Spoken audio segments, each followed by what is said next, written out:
अमेरिकी प्रसिद्ध लेखक नेपोलियन हिलद्वारा लिखित पुस्तक सोच्नुहोस् र धनी बन्नुहोस् को सारांश लिएर म आज मेरा प्यारा मित्रहरू समक्ष उपस्थित भएको छु।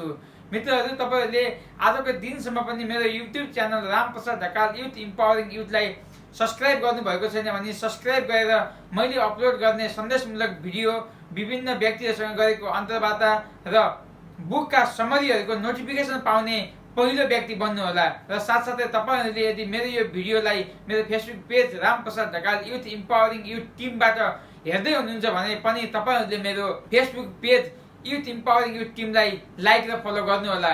मित्रहरू, readers are leaders and leaders are reader भनेर हामीले भनिन्छ। जो व्यक्तिले अध्ययन गर्छ, जो व्यक्तिले बुक्सहरू पढ्छ, त्यो व्यक्ति नै यो संसारमा आज सफल भएका हामीले देखेका छौँ। तिनै व्यक्तिहरू यो संसारका एक प्रसिद्ध लिडरहरू हो। यो संसारका अत्यन्तै धनी धनाढ्य र सफल व्यक्तिहरूलाई हामीले हेऱ्यौँ भने उहाँहरूको एउटै कमन ह्याबिट हुन्छ, रिडिङ अ बुक। बुक पढ्ने। यदि तपाईँ पनि जीवनमा सफल हुन चाहनुहुन्छ भने मित्रहरू, मेरो यो भिडियो हेरेपछि तपाईँहरू पनि बुक पढ्न सुरु गर्नुहोला। कमसेकम महिनामा एउटा होइन भने 2 महिनामा एउटा बुक पढ्नुहोला। प्रसिद्ध अमेरिकी लेखक नेपोलियन हिलद्वारा लिखित थिङ्क एन्ड ग्रो रिच, सोच्नुहोस् र धनी बन्नुहोस् भन्ने बुक जब मैले पढिसकेपछि यो बुकको समरी बनाउन मलाई मन पर्यो। त्यही भएर मैले आजको यो मेरो भिडियोमा प्रसिद्ध अमेरिकी लेखक नेपोलियन हिलद्वारा लिखित थिङ्क एन्ड ग्रो रिच बुकको समरी लिएर आएको छु। तपाईँहरूले मेरो यो पुरा अडियोलाई सुनेर आफ्नो कमेन्ट दिनुहोला मित्रहरू। हस् त, धन्यवाद। पुस्तक सोच्नुहोस् र धनी बन्नुहोस्। यस पुस्तकको सारांश: सबै उपलब्धिको सुरुवात बिन्दु डिजायर हो।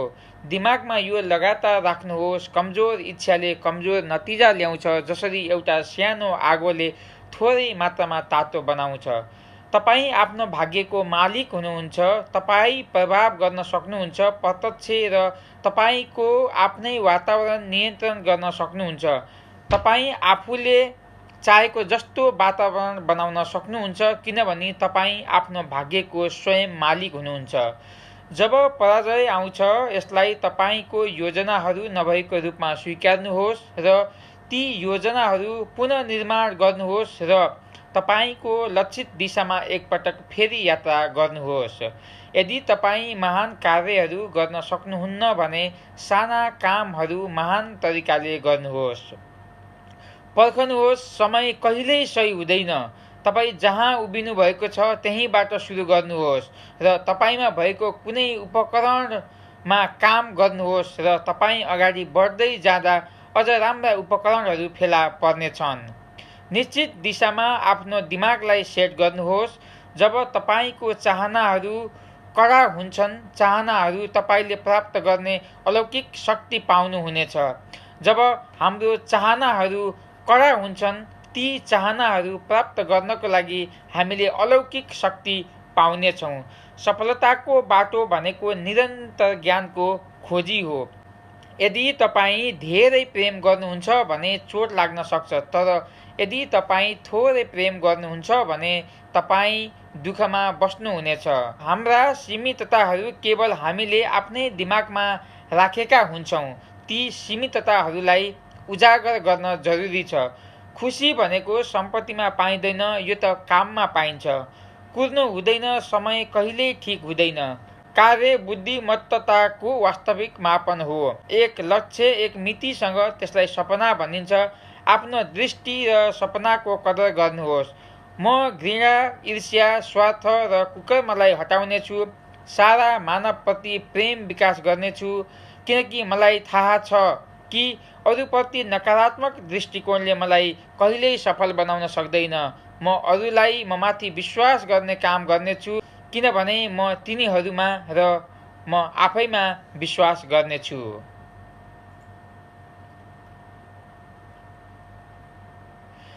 नेपोलियन हिलद्वारा लिखित सोच्नुहोस् र धनी बन्नुहोस् पुस्तक समृद्धि र व्यक्तिगत सन्तुष्टि दुवैका लागि तपाईँको करियर अगाडि बढाउने प्रक्रियामा सोच्ने मनोवैज्ञानिक शक्ति र मस्तिष्कको जाँच गर्दछ। मूल रूपमा प्रकाशित यो एक सबै लगानीकर्ता र उद्यमी सबैका लागि पढ्नुपर्ने पुस्तक हो। यो पुस्तकको परिचय। पुस्तकको शीर्षक सोच्नुहोस् र धनी बन्नुहोस् भए पनि यो पुस्तक तपाईँको आय कसरी बढाउने र धनी हुने भन्ने बारेमा होइन। लेखकको दर्शनले कसैको पनि व्यावसायिक जीवनमा सफल हुन, उनीहरूको आकाङ्क्षाहरू प्राप्त गर्न र उनीहरूको जीवनमा सफलता आकर्षित गर्न सहयोग पुर्याउन सक्छ। तर यो पुस्तक लगानीकर्ता र उद्यमीहरूका लागि पक्कै सबैभन्दा राम्रो हुन सक्छ। लेखकको बारेमा। नेपोलियन हिल नयाँ विचार आन्दोलनको क्षेत्रमा एक अमेरिकी लेखक थिए जो व्यक्तिगत सफलता साहित्यको आधुनिक विधाको प्रारम्भिक निर्माताहरूमध्ये एक हुन् र व्यापक रूपमा सफलतामा एक महान लेखकको रूपमा मानिन्छन्। हिलको कार्यहरूले व्यक्तिगत विश्वासको शक्ति र उनीहरूको व्यक्तिगत सफलतामा निभाउने भूमिकाको परीक्षण गर्यो। उनी 1933 देखि 1936 सम्म अमेरिकी राष्ट्रपति फ्र्याङ्कलिन डी रुजवेल्टको सल्लाहकार भएर काम गरेका थिए। सोच्नुहोस् र धनी बन्नुहोस् सन् 1937 को सबैभन्दा धेरै बिक्री हुने पुस्तकहरूमध्ये एक हो। यसले मानसिक र व्यक्तिगत मस्तिष्क दुवैको लागि तपाईँको करियर अगाडि बढाउने प्रक्रियामा सोच्ने मनोवैज्ञानिक शक्ति र मस्तिष्कको परीक्षण गर्दछ। अब म तपाईँहरूलाई यो पुस्तकको सारांश भन्ने छु।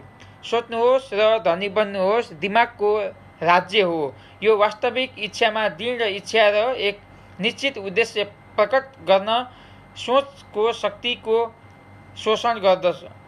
सोच्नुहोस् र धनी बन्नुहोस् दिमागको राज्य हो। यो वास्तविक इच्छामा दृढ इच्छा र एक निश्चित उद्देश्य प्रकट गर्न सोचको शक्तिलाई प्रोत्साहन गर्दछ। तपाईँको सबै उपभोग गर्ने जुनूनलाई वास्तविकतामा बदल्नु सजिलो कार्य होइन। यद्यपि इच्छा तीव्र छ, तपाईँको जित हुनेछ। लेखक निम्न सूत्रहरू प्रस्तुत गर्दछन्: desire plus idea plus plan plus massive action equal to success. आफ्नो लक्ष्यहरूसँग सुरु गर्नुहोस्। तपाईँ वास्तवमै के चाहनुहुन्छ? के राम्रो काम? तपाईँको हालको करियरमा सफल हुन, एक व्यापारी नेताको लागि काम गर्नको लागि, अथवा अरूलाई प्रेरित गर्न? त्यो लक्ष्य हासिल गर्न असफलताको चेतनाबाट सफलताको चेतनामा बदल्नु महत्त्वपूर्ण छ। यो हुनको लागि म परिवर्तन गर्नु आवश्यक छ। तपाईँ कहाँ पुग्न चाहनुहुन्छ त्यहाँ पुग्न लेखक यी कुरा हाइलाइट गर्नुहुन्छ। कहिल्यै पनि नछोड्नुहोस्, कहिल्यै हार नमान्नुहोस्, फोकस गर्नुहोस्, नयाँ जडानहरू गर्नुहोस्। तपाईँको काम खोज कौशल सुधार गर्न अतिरिक्त मद्दतको लागि खोज गर्नुहोस्। तपाईँको लक्ष्य प्राप्त गर्न तपाईँलाई सहयोग पुर्याउने मानिसहरू खोज्नुहोस्। लेखक आफ्नो पुस्तकमा लेख्नुहुन्छ। नम्बर 1 मा डिजायर। लेखक आफ्नो पुस्तकमा लेख्नुहुन्छ, सफल हुनको लागि मानिससँग डिजायर हुनुपर्छ। Burning desire. उपलब्धिको मोड। तपाईँ अरू सबैभन्दा माथि के चाहनुहुन्छ? लक्ष्य प्राप्तिको दिशामा शक्तिशाली इच्छाले दुई प्रकारको प्रेरणाको संयोजन प्रयोग गर्दछ। प्रेरणाहरू तान्नुहोस्। लक्ष्यको नतिजा अति अनुकूल छ कि यसले तपाईँलाई लक्ष्यतिर तान्दछ। प्रेरणाहरू धकल्नुहोस्। लेखकले इच्छाको प्रमुख क्षेत्रको लागि मानसिकता प्रदान गर्दछन्। असफलताभित्र पाठ खोज्नुहोस् र केही असफल भयो भने उनीहरूलाई जाँच गर्नुहोस्। अरू व्यक्तिको इच्छा कम्पनीको मालिक वा म्यानेजरलाई आफ्नो लक्ष्यहरू प्राप्त गर्न मद्दत गरेर तपाईँ आफ्नै लक्ष्यहरू पनि अघि बढाउनुहुन्छ, किनकि तपाईँ क्रमशः रुचिको क्षेत्रमा उत्कृष्ट बनाउने काम सुरु गर्नुहुन्छ। तपाईँले देखेको डिजायरमा लेखक भन्नुहुन्छ, विश्वास गर्नुहोस्। भिजुअलाइजेसन र इच्छाको असरमा विश्वास। तपाईँको आफ्नै सफलता वा असफलता मुख्यतया तपाईँको आत्मविश्वासमा आधारित छ। सकारात्मक आत्मविश्वासको एक मानसिक सेट तपाईँको सफलताको आधार हो। विश्वास सफलताको सुरुवात बिन्दु दिमागको एक राज्यको रूपमा विश्वास प्रेरित गर्न र पुष्टि गर्ने अथवा अवचेतन दिमागलाई दोहोऱ्याइएको निर्देशन मार्फत सिर्जना गर्न सकिन्छ। सकारात्मक भावनाहरूलाई प्रोत्साहित गरेर र नकारात्मक भावनाहरू हटाएर, जस्तै शङ्का, अस्वीकार र डर। विश्वास विभिन्न तरिकामा उपयोगी उपकरण हुन सक्छ। विश्वास असफलताको लागि औषधि हो। आफैमा विश्वास गर्नुहोस् अनि अरूले पनि तपाईँलाई विश्वास गर्नेछन्। रोजगारदाताहरूले सफल विश्वास व्यक्तिहरूको खोजी गर्दछन् र जसले सकारात्मक प्रभाव पार्न सक्दछन्। आत्मविश्वासको रूपमा विश्वासलाई सम्बोधन गर्न लेखक सुझाव दिन्छन् कि तपाईँले आफ्नो नाम एक कथनमा हस्ताक्षर गर्नुभयो जुन तपाईँ अवचेतन रूपमा तपाईँको विचार र कार्यहरूलाई प्रभाव पार्न हरेक दिन दोहोर्याउनु पर्दछ। तपाईँसँग आफ्नो लक्ष्य प्राप्त गर्ने क्षमता छ। तपाईँले कार्य पूरा गर्ने वाचा गर्नुभएको छ कि तपाईँ बुझ्नुहुन्छ तपाईँको विचार बिस्तारै एक भौतिक वास्तविकतामा रूपान्तरण हुनेछ। यी विचारहरू वास्तविक बन्नेछन् भनेर निश्चय गर्न तपाईँले समय समर्पण गर्ने वाचा गर्नुभयो कि तपाईँ आत्मविश्वासको महत्त्व बुझ्नुहुन्छ र यसमा काम गर्न दिनको 10 मिनेट खर्च गर्ने वाचा दिनुहुन्छ कि तपाईँ कहिल्यै आफ्नो लक्ष्य प्राप्त गर्नको लागि रोक्ने छैन कि तपाईँ अरूको सेवा गर्न इच्छुक हुनुहुन्छ र यसको फलस्वरूप अरूले तपाईँको सेवा गर्न पाउनेछन्। आफू बन्न चाहने व्यक्तिहरूको उदाहरणहरू पत्ता लगाउनुहोस्। क्यारियर, पैसा, प्रभाव, बुद्धिमान। तपाईँ यसलाई नाम दिनुहोस्। ती उदाहरणहरूको प्रयोग गरी मानिसको विश्वासलाई बलियो बनाउनुहोस् र आफूलाई याद दिलाउनुहोस् कि तपाईँको इच्छा सम्भव छ। Auto suggestion. अब चेतनलाई प्रभाव पार्ने माध्यम। स्वतः सुझावको सिद्धान्तले हाम्रो चाहनालाई अवचेतन मनमा अकल्पनीय विश्वासको भावनामा सिधा सञ्चार गर्दछ। हामी हाम्रो अवचेतन दिमागमा पुग्ने सामग्रीमा पूर्ण नियन्त्रण पाउन सक्दछौँ। हाम्रो निर्णय, भावना र कार्यहरूमा नियन्त्रण गर्ने गर्दछ। विशिष्ट ज्ञान। व्यक्तिगत अनुभव वा अवलोकनहरू हाम्रो इच्छालाई क्यारियर वा अन्य प्रकारको सफलतामा अनुवाद गर्न हामी पहिला सेवा, उत्पादन र पेसाको विशेष ज्ञान हुनुपर्दछ जुन हामी चाहन्छौँ। विशेष रूपमा यो विशेष ज्ञान पहिले नै तपाईँको अधिकारमा हुनु हुँदैन। ज्ञान कसरी हासिल गर्ने वा जान्ने यो चरणको पूर्ति गर्ने लोकप्रिय तरिका हो पाठ्यक्रमहरू, सेमिनारहरू, पुस्तकहरू, उद्योग सम्मेलनहरू। ती सबैले आफैको लागि आवश्यक विशेष ज्ञान प्राप्त गर्न तपाईँको अनौठो सुधार गर्दछन्। जानकार मानिसहरूसँग काम गर्नुहोस्। ज्ञान भाडामा लिनुहोस्। समान रूपमा शक्तिशाली र एक महत्त्वाकांक्षी व्यक्तिले उनीहरूको क्षेत्रको सबै पछिल्ला घटनाक्रमहरूको साथसाथै जीवनभर सिक्ने कुरा स्पष्ट रूपमा आवश्यक हुन्छ। कल्पना गर्नुहोस्। Imagination. The workshop of the mind. Ideas are products of and given a shape or form through imagination. Human can create anything they can imagine. मानिसहरू आफूले कल्पना गर्न सक्ने कुनै पनि कुरा सृजना गर्न सक्दछन्। लेखकले 2 किसिमको कल्पना उल्लेख गरेका छन्। कृत्रिम कल्पना। यस संकायले पुराना अवधारणाहरू, विचारहरू र योजनाहरूलाई नयाँ संयोजनमा मिलाउने गर्दछ। र रचनात्मक कल्पना। यो संकाय त्यो हो जहाँ विचारहरू आउँछन्, असीमित बुद्धि, प्रेरणा प्राप्त हुन्छन्। तपाईँको ठूलो लक्ष्य हासिल गर्न तपाईँको कल्पनाको उत्तम प्रयोग गर्नु। विचारहरूको सूचीको साथ आउनुहोस् जुन दुवै तपाईँलाई प्रेरित गर्दछन् र तपाईँलाई तपाईँको प्रतिभाको उत्तम प्रयोग गर्ने अनुमति दिन्छन्। सङ्गठित योजना। टिमवर्क। केवल तपाईँको लक्ष्यमा सफलता आशा गर्न सकिँदैन। प्रत्येक उपलब्धि कडा इच्छाको साथ सुरु हुन्छ। कल्पनाको माध्यमबाट वास्तविकतामा कार्यशालामा सङ्गठित योजनाको अनुसरण गर्नुहोस्। कुनै योजना उत्तम हुँदैन जब तपाईँ आफ्नो योजना कार्यान्वयन गर्न सक्नुहुन्छ। तपाईँ एक अस्थायी पराजयको लागि अनुभव गर्न सक्नुहुनेछ। हारको लागि पुग्ने उत्तम तरिका भनेको यो हो कि तपाईँको योजनाहरू ठिक छैनन् भने सङ्केतको रूपमा स्वीकार्नु पर्दछ। तपाईँको योजनाहरू पुनर्निर्माण गर्नुहोस् र तपाईँको लक्ष्यलाई पछ्याउनुहोस्। तपाईँको अघिल्लो सफलताको ज्ञानलाई तपाईँ फेरि सफल बनाउन सक्नुहुनेछ। निर्णय। तपाईँ के गर्न चाहनुहुन्छ दुनियाँलाई भन्नुहोस्, तर पहिले स्वतन्त्रता वा निर्णयका लागि पढेर देखाउनुहोस्। व्यक्तिहरू जो सफल हुन् असफल हुन् कुनै अपवाद बिना निर्णयहरूमा पुग्दछन्। असफल व्यक्तिहरू एकदमै ढिलो निर्णय गर्दछन् र तिनीहरूले सोच छिटो र प्राय परिवर्तन गर्दछन्। सफल व्यक्तिहरू तुरुन्त र निश्चित रूपमा निर्णयहरूमा पुग्छन्। उनीहरूको निर्णय बिस्तारै बिस्तारै परिवर्तन हुँदैन। तिनीहरू जान्दछन् कि तिनीहरू के चाहन्छन् र सामान्यतया यसलाई लिख्छन्। निर्णयको परिभाषा सधैँ साहसको आवश्यकता हुन्छ। ढिला निर्णय एक आम शत्रु हो जुन व्यावहारिक रूपमा प्रत्येक व्यक्तिले जित्नु पर्छ। पर्सिस्टेन्स विश्वास प्रेरित गर्न दृढ प्रयास आवश्यक छ। लगनशीलताको कमी असफलताको एक प्रमुख कारण हो। यो जित्न सकिन्छ तर यो पूर्ण रूपमा तपाईको चाहनाको तीव्रतामा निर्भर गर्दछ। कमजोर इच्छाले कमजोर नतिजा ल्याउँछ। दृढताको आधार इच्छा शक्तिको र यो अन्य कारकहरूद्वारा पनि प्रभावित छ, जस्तै उद्देश्यको परिभाषा, आत्मनिर्भर योजनाहरूको परिभाषा, सटीक ज्ञान, सहयोग, बानी। कुन उपयुक्त कारणहरू तपाईको हुन सक्छ जुन तपाईको बाटोको अवरोध हुन सक्छ। यसको विपरीत दृढताको कमीले निम्न लक्षणहरूलाई जन्म दिन्छ: ढिलाइ, चासोको अभाव, अनिर्णय, आत्मसन्तुष्टि,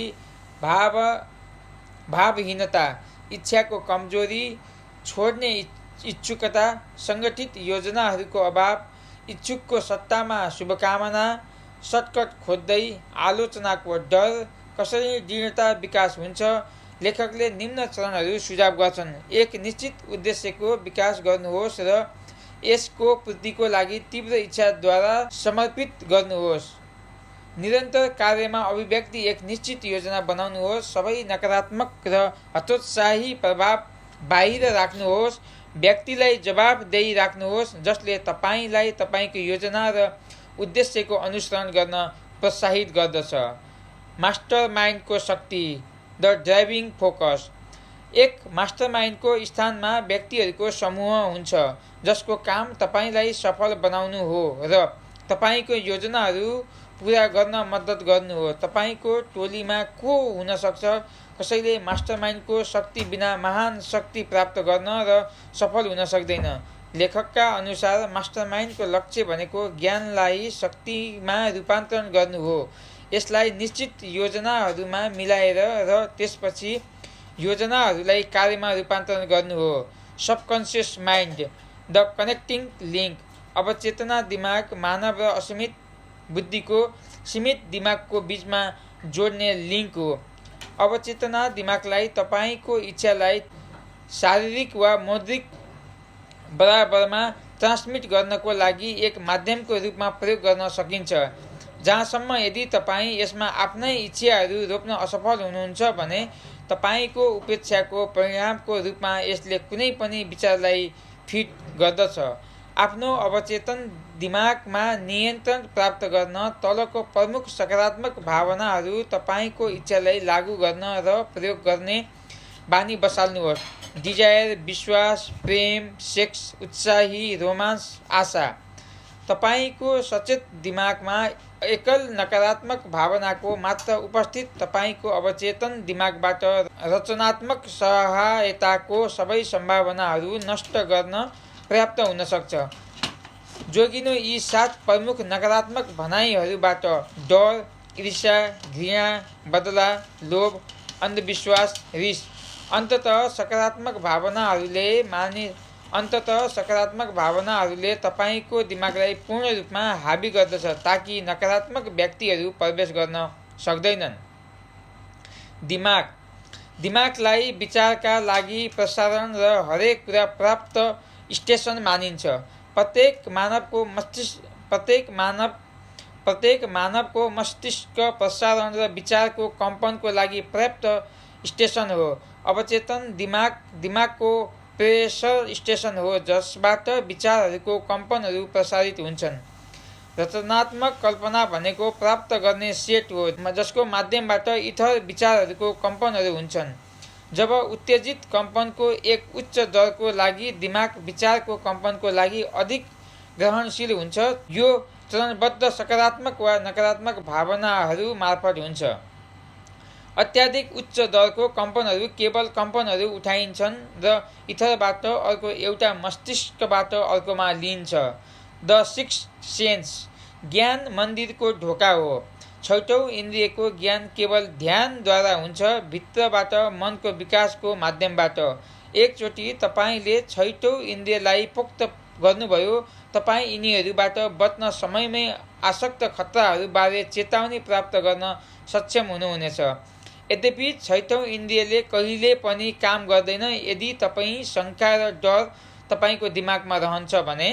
वैश्विक आधारभूत डरहरू हुन् गरिबी, आलोचना, रोग, स्वास्थ्य, प्रेम गुमाउनु, बुढ्यौली, मृत्यु। जहाँसम्म त्यहाँ सातौँ शत्रु पनि छ, नकारात्मक प्रभावको लागि संवेदनशीलता। यस शत्रुबाट आफूलाई जोगाउन सबै मानिस झैँ जसले ठुलो धन सम्पत्ति जम्मा गर्नु पर्दछ।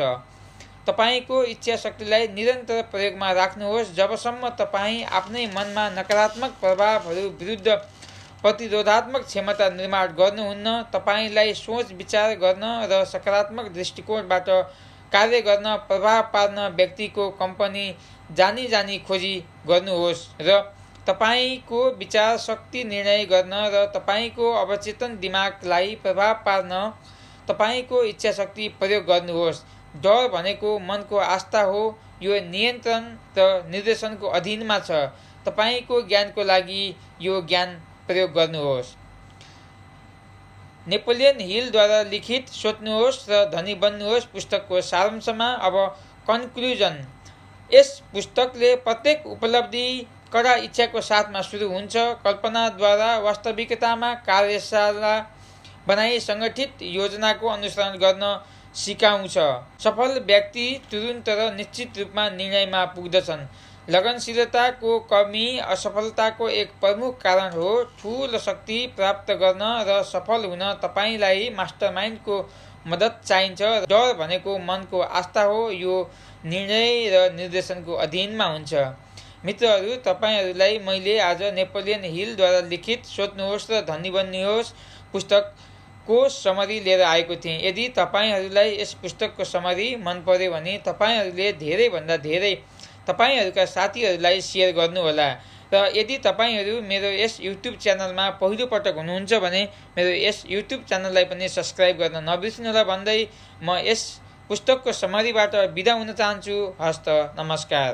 मैले तपाईँहरूलाई आज थिङ्क एन्ड ग्रो रिच सोच्नुहोस् र धनी बन्नुहोस् बुकको समरी लिएर आएको थिएँ। तपाईँहरूलाई यो बुकको समरी अडियो क्लिप कस्तो लाग्यो? यदि अत्यन्तै मन पर्यो भने कमेन्ट गर्नुहोला र भविष्यमा कुन चाहिँ पुस्तकको समरी तपाईँहरूले चाहनुहुन्छ त्यो पनि मलाई भन्नुहोला र धेरैभन्दा धेरै तपाईँका साथीहरूलाई यो बुकको समरी सेयर गर्नुहोला ताकि उहाँहरू पनि धेरै लाभान्वित हुन सकुन् भन्दै म आजको यो भिडियोबाट बिदा हुन चाहन्छु। हस्त नमस्कार।